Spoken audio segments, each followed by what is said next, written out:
How do we Trump-proof the White House so that we don't end up with another tin pot dictator trying to run the country? Check it out. Leave your comments, ding the bell, share it with your friends, and subscribe to our channel. Welcome back. Thom Hartmann here with you. We need to talk about Trump-proofing democracy for 2024 and beyond. You know, the billionaires with among, you know, I mean, there's some good billionaires. But there's a lot of right-wing billionaires who are essentially embracing fascism. They've been embracing the Republican Party forever, put Trump into office. They continue to support him. And they're carefully watching Trump and his administration. They're watching Bill Barr to see what works and what doesn't.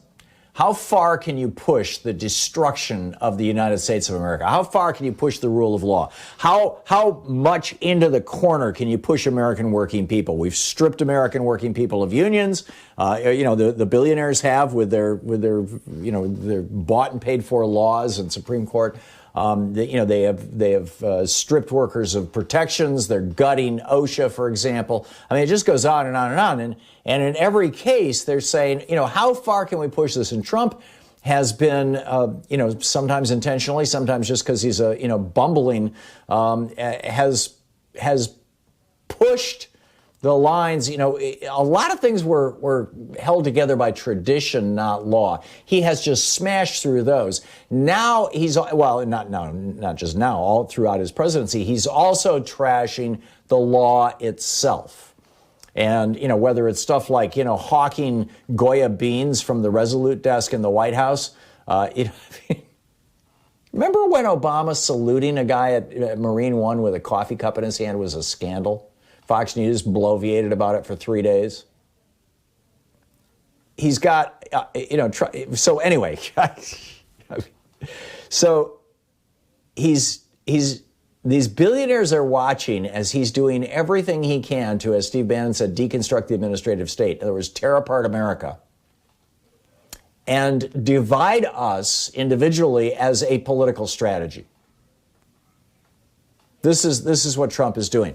And he's already revealed a number of areas where our rule of law is deficient. It's not strong enough, including the ability to hold a president to account for crimes he's committed while in office, and how much damage a president can do by putting lobbyists in charge of virtually every federal agency, which is obviously what Trump has done. And many of these holes and cracks and weaknesses in our republic that Trump has exploited were actually put into place by the Supreme Court in the 1970s and by Congress after 9/11. The Buckley and Bellotti Supreme Court decisions in the 1970s gave corporations and billionaires the right to own politicians and political parties. And the Patriot Act and similar legislation since 9/11 have given the president vast police powers that throughout history we've only seen in authoritarian strongman governments. And all of these need to be urgently reevaluated, rescinded, or replaced. In addition, and the other thing to keep in mind, and I think this is a BFD, to paraphrase Joe Biden, is that both he and the Democratic Party need to keep in mind that in 2024, in all probability, the Democratic nominee is going to be whoever Biden picks for vice president right now. On the Republican side, it's most likely going to be either Mitt Romney or someone like him, a corporate Democrat, or Tom Cotton or someone like him, a right-wing, hardcore, racist, fascist Republican. Did I say Mitt Romney was a corporate Democrat? He was a corporate Republican. You know what I mean. In either case, the Democrats need to be ready politically for 2024, and that means getting ready right now and making sure that whoever, and Biden needs to be thinking about whoever he's going to pick for vice president needs to be somebody who can not just step into the presidency if anything, God forbid, should happen to Joe Biden, but also can successfully run for the presidency in 2024 against either a Mitt Romney or a Tom Cotton. I mean, if anything else, Biden has said he wants to pick somebody who he's comfortable with. I think the number one criteria should be, could this person run for the White House and win against a Tom Cotton or a Mitt Romney? Either case. I mean, we've got a laser focus on stripping out the oligarchic and fascist elements that have crept into our republic since the Powell memo, since these multiple Supreme Court interventions, right-wing, in every single case, or virtually every single case, 5-4 decisions, right-wing decisions, and the Patriot Act, and other laws that have given more power to the president during times of emergency, during times of essentially war without a declaration of war. We need to change this stuff. We need to reverse this stuff. We need to clean this up. George W. Bush and Dick Cheney got away with literally murder. They committed murder. They tortured people to death illegally. They built and maintained a prison offshore in Cuba and used that to torture people. And it's still going on illegally, unconstitutionally.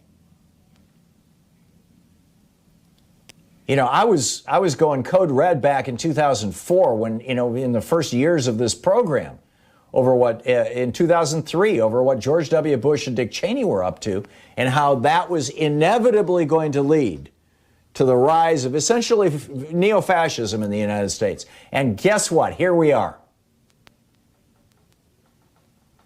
And now we've seen the face of it. Donald Trump has torn the mask off the Republican Party.